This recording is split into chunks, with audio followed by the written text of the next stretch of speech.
Chase Lee Hockey here with the Blue Futon, and out of India we have a movie called Vada Chennai, Vada space Chennia.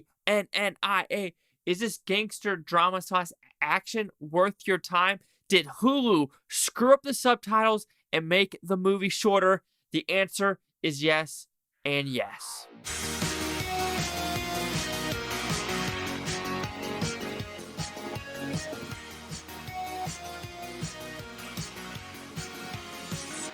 So first off, when watching these Indian movies at home, I bring up the question to the viewer all the time. Did the subtitles make a difference? While some people for some movies say no, it pretty much is good and it matches what the language is, while some people are saying no, the subtitles are extremely wrong and something is up with this. With this movie, I know for a fact some editing happened. And with that editing, I'm pretty sure the subtitles, I missed about 10 minutes of the movie. But overall, what is this movie about? It's pretty simple if you want to put it that way. Two real big gangster tribes, or gangs if you want to put it that way, and a lot of back and forth backstabbing, who's on whose side, and this whole story concludes to becoming a sequel, which the sequel is coming out in 2024. So did I like this movie?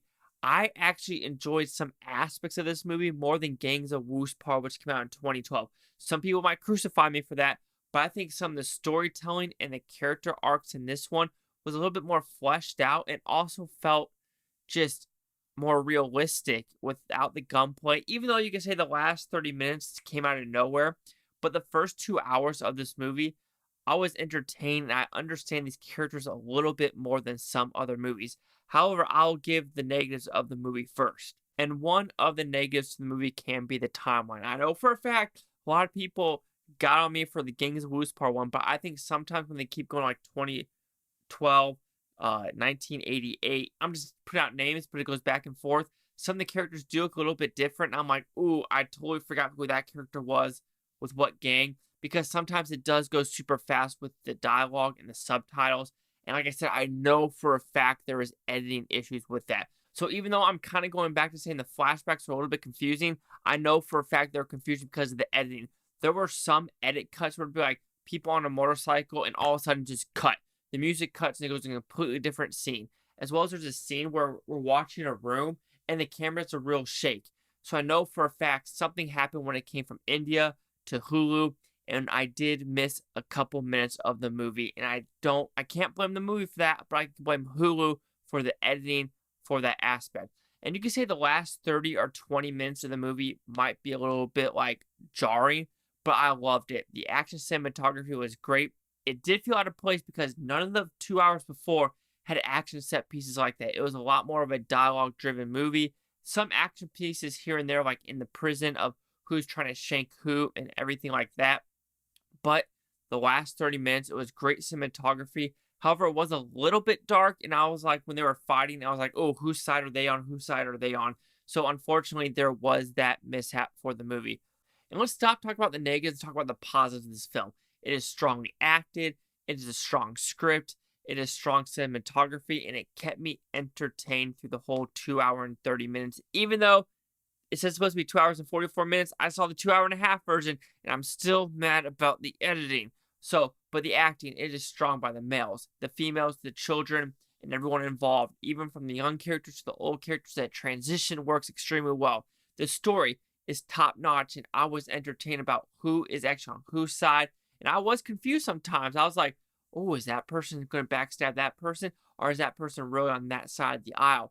And it kept you guessing throughout the whole story. And even though the movie ended, and like I said, the second one is coming in 2024, I still don't know if that female with the husband died that starts with the R, Raja, I'm pretty sure Rajan, Rajan, I'm probably saying it completely wrong, but whose side is she on? Because I thought she was on his side, but it kind of like she brought in more characters. So I'm like, oh, who are these characters? And are they actually going to backstab the main guy that's trying to bring the neighborhood together from the roadways?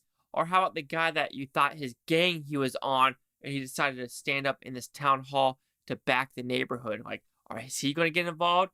Is he going to team with the 4 people that killed the woman's wife? I'm so entertained, and I'm so ready for 2024 to see where this goes. And I do feel like the second movie is going to go into the more action heavy set pieces, just like KGF, just like Gangs of Wuspar. This first one sets up the story, and I think the second one for this one as well is going to go balls to the wall, just craziness with these 4 or 5 gangs. I think it's going to be a lot more gangs in the next film. So overall, it's a fantastic gangster movie. If I'm looking at part 1 for this and part 1 for Gangs of Wuspar, I'm sorry. I think I'd rather watch this one more than Gangs of Wuspar just because I enjoy these characters more. The womanizer aspect of Gangs of Wuspar still doesn't sit with me with the first story. So like I said, if I'm going to the first part, I'm enjoying this one better, just knowing the lore and knowing the characters and their motivations. So like I said, great acting, cinematography, story. The negative, I can't blame the movie production company. I can blame Hulu for the editing. I will not hold it against it.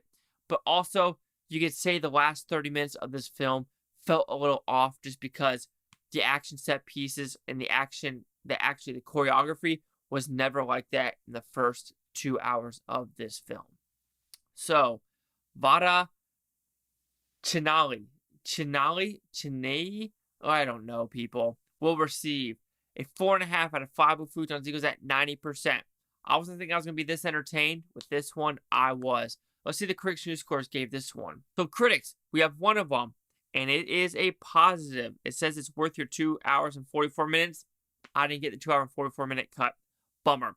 But audience, 91 with fewer than 50 no critic consensus. There you have it. 191. Chase out with the blue futon. Like, comment, subscribe. Let me know what you think. It's Buftoniatopia. You Buftonis. Thanks for watching. Have a fantastic day. I'm trying to watch all recommendations from India. Unfortunately, like, Hulu doesn't have them all. Amazon Prime, you can't buy them sometimes. Netflix is taking a lot of them off. Like PK, I was going to watch it. It's not on Netflix anymore. So, I don't know how to watch some of these, but I'm going to keep trying my hardest. And thank you for watching these films. It really means, or not the films, these reviews. It means the world.